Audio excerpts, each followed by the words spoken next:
Yo, what's going on, everybody? It's your boy. Get the fuck out of here. Coming back at you with some more For Honor, but not gameplay. Today, we are going to be talking about the Year 4, Season 4, Title Update 2 fight changes that are being added into the game tomorrow, but today, I guess, when you're watching it. Wanted to discuss some of them, because there's actually some pretty poggers champions changes that are actually going through, and one that I didn't even know was going to actually happen, so pretty excited about that. Let me know, again, your guys' thoughts on the changes that are getting rolled out at this current time in the comments below. Let's have a nice discussion. I'm sure it'll be civil. It won't be civil, I can already guarantee it. And without further ado, let's get into it. Also, guys, just really quickly, if you're interested in other content like DVD, check out the second channel. Also, use code Tony at gamersubs.gg for 10% off your order. Merch in the description. Also, follow the Twitch stream. We're there live like 5 days a week, so don't want to miss that. Now, if we're getting into this, we've got this right here. We have some exciting fight updates coming. The next title update we'd like to announce. They will include an update to target cycling, some hero changes as a result of the testing grounds, which our fighter designer JC will get into. Now, the target cycling update, this is huge. Now, when I say it's huge, I mean it's like of Brobdingnagian proportions, let me tell you. So I'm gonna set the stage for you guys. Let's say you're in a fight 1v1. You're kind of juicing this guy, right? You know, okay, wait, maybe not juicing. That's a poor use of the term. But you're beating their ass, let's just say. You get him pretty low, then he gets his little cronies to show up behind you, right? And then you end up being in a 1v3. The guy who's pretty low, you probably think, hey, might be advantageous for me to try to finish this guy off first. Again, I said, oh, my fucking guy.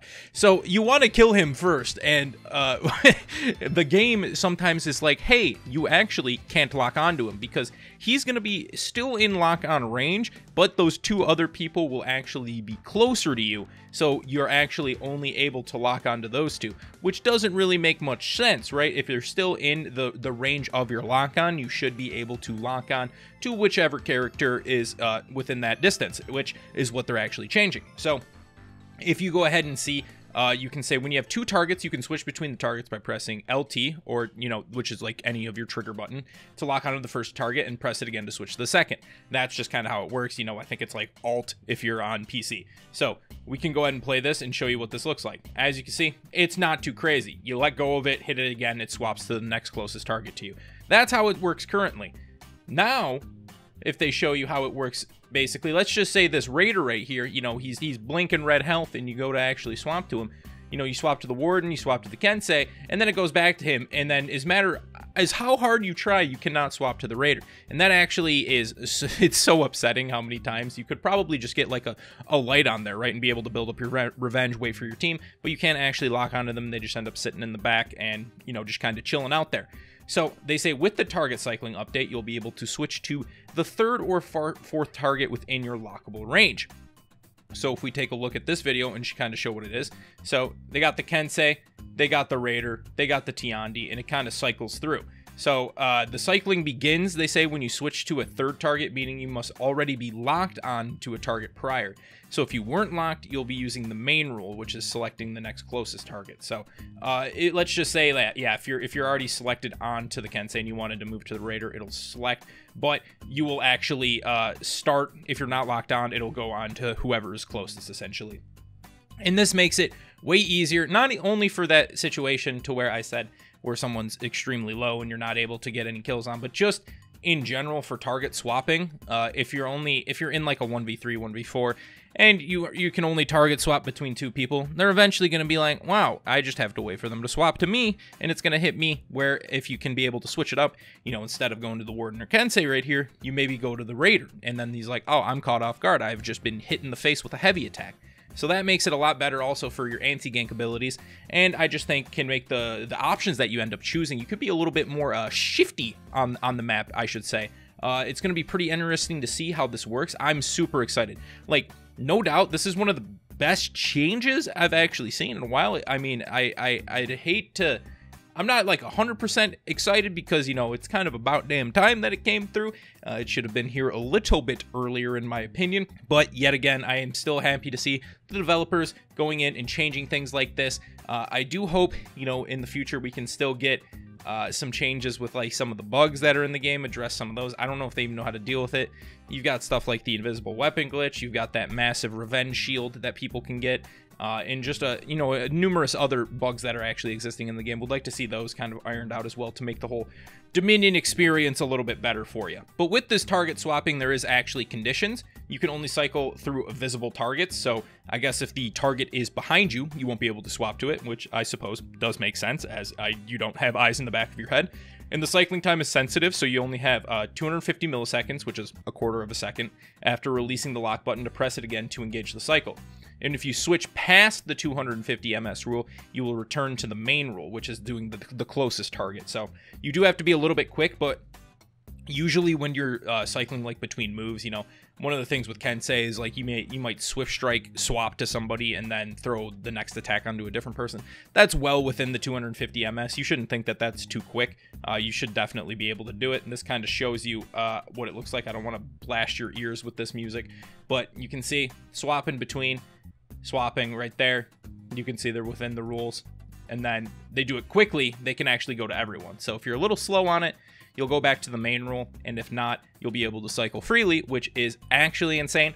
Great freaking change. Was not expecting this to come through, and it's something that has definitely made me a little bit upset. I might have said a curse word or two before when this has happened, but love to see that. Now we have the testing grounds follow-up stuff. So the characters that are actually getting changes in this one are going to be Nobushi and Peacekeeper. If we look at Nobushi, all of the changes from the testing grounds are going in as they were universally enjoyed.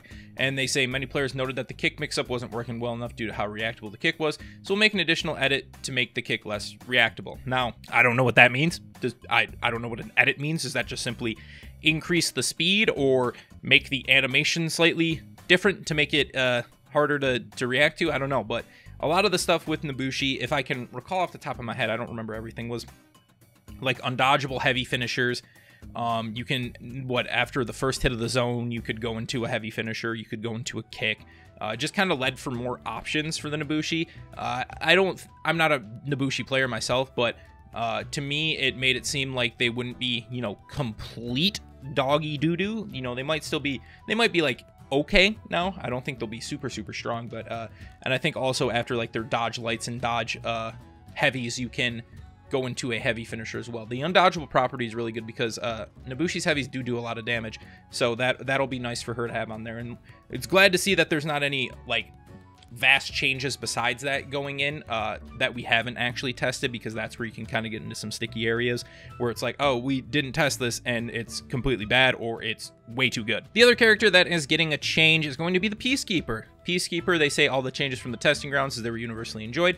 Many players noted the heavy damage was too high, so we'll adjust it downwards. And they say many players noted that the dagger cancel is meant to start / continue pressure with a bleed application, but because of its frame disadvantage, it's failing the skull. We'll be adjusting to ensure that dagger cancel is frame advantaged when it lands. Okay, that's some different stuff on there. So yeah, I think they were keeping PK's bleed roughly the same, but also increasing the heavy damage, and I think it was just increasing it slightly too much to make it to where, you know, she is a bleed based character. So, and obviously it's been hard to get like executions and stuff on PK, right? With like, you know, 5 or 8 damage dodge heavies, whatever the heck they are. So that's definitely good to get her pressure. She can also she has a lot of stuff after bleed too, where like heavy finishers in the second hit of the zone are going to be unblockable. You can also feint the second hit of the zone into a guard break now, which is going to be pretty good. And like dagger cancel has like dodge recovery after it lands too. And now it also is getting frame advantage when it lands. So these are going to be good changes for the Peacekeeper. I think Peacekeeper will be pretty good. Like most people don't really understand is that Peacekeeper does have probably the most damage in the game. At least, you know, she has like the highest GB punish weight for sure. It's just that it takes so long for the bleed to actually apply that made her seem extremely weak. So the whole goal with PK is like to sack bleed, so having some of this increased damage and also options with the unblockables on there should definitely help her out and make her better than she was before. So they basically said that they didn't expect Nobushi and Peacekeeper to be released so quickly. I think they were just, they got lucky with people actually liking the changes. And they said they haven't forgotten about Warden and Shigoki. You expect Warden to be the next in line, and then Shigoki is going to be tinkered with a little bit longer. So with Warden, I think Warden was like worse but also better. I think back dodge shoulder bash was definitely the worst move to have in the game. Like it's just wasn't a good move. It should have been removed a long time ago, but maybe they're showing that the amount of pressure that you can actually maintain with Warden now is actually pretty immense. Using your bash out of literally any mix-up, you can literally tier 3 bash someone, get a heavy, and then go immediately back into a bash. Plus now has unblockables on all sides, and just a lot of other options to kind of make him a little bit better. I think he has a wider hit now on some of his heavies to make him better in 4s, which I still don't think he's going to be as good in 4s, but in duels, I think he's going to be mega oppressive. It's going to be pretty hard to fight against him, and it's going to be quite a challenge. Oh, they also changed, too, where you don't start running after you cancel a bash at the very last second, which is a great change, too, because that was stupid. That shouldn't have been in the game, but I think Warden just needed a little bit of tinkering. Now, they say they haven't done Shigoki yet. I think main reason with Shigoki is the light hyper armor, I should say, is going to be gone. I mean, I think that's completely understandable. It's super oppressive. You can just throw it on red, basically. It's dumb, frankly. The dashing forward heavy isn't the greatest. I would actually like to see if you could feint it. That would be kind of a cool little swap with that. It's basically just a sprint attack animation. It's super slow, but once you see it coming, it's like, oh, okay, well, you know, I know it's a roll catch, but regardless, I think it would be cool to have a feint option with it. The main thing I think they're probably going to be looking at is going to be his Demon's Embrace. So they removed the hyper armor on the Demon's Embrace, and I think they slightly decreased the cooldown on it from like on recovery from like 2000 to like 1500 ms. This was just one thing. Like, I know if you're gonna take it away, it's gonna be, you have to really actually get rid of the recovery by a decent margin, because it makes no sense to really throw it. But yet they come in with like the 80% land on Demon's Embrace, but that includes also confirmed Demon's Embrace. So what really is the number? I personally think that it might be weird at first, but once people get kind of used to it, they might start option selecting Demon's Embraces. So that's going to make it kind of difficult for Shigoki to get in there. Plus he gets punished using stamina on it. I don't really know necessarily how to change up the Demon's Embrace to do it. I didn't think it was so oppressive. I mean, only if there's like multiple Shigokis is it really confirming something crazy, which, you know, single pick, by the way, would be kind of sick. But, you know, I'm willing to wait on him. I'll just keep playing Shigoki as he is right now. I still have fun with the character. Obviously, he's a pretty strong boy. So that's going to be pretty good. And I just wanted to kind of talk about this stuff right here. I'm excited to see the changes, and mainly that cycling change is really good for the game. Definitely respect that. This is like a mid-season patch, right? I mean, I don't think it's coming out yet, or is this saying for the future? I think it was coming out tomorrow, right? I don't know if this is coming up in the title update, whatever. But anyways, if the title update is tomorrow, then who the frick knows? It could be. Now I'm slightly second guessing myself, but again, let me know what you guys think about these changes. I personally like them quite a bit, and appreciate you guys just, you know, listening to me chat a bit. You know, I like doing a little bit of different stuff now again. Not always doesn't always have to be gameplay. And thanks for watching. You know, make sure to drop a like, comment, subscribe if you haven't already. Hope you guys are staying safe out there and have yourself a nice day. Peace.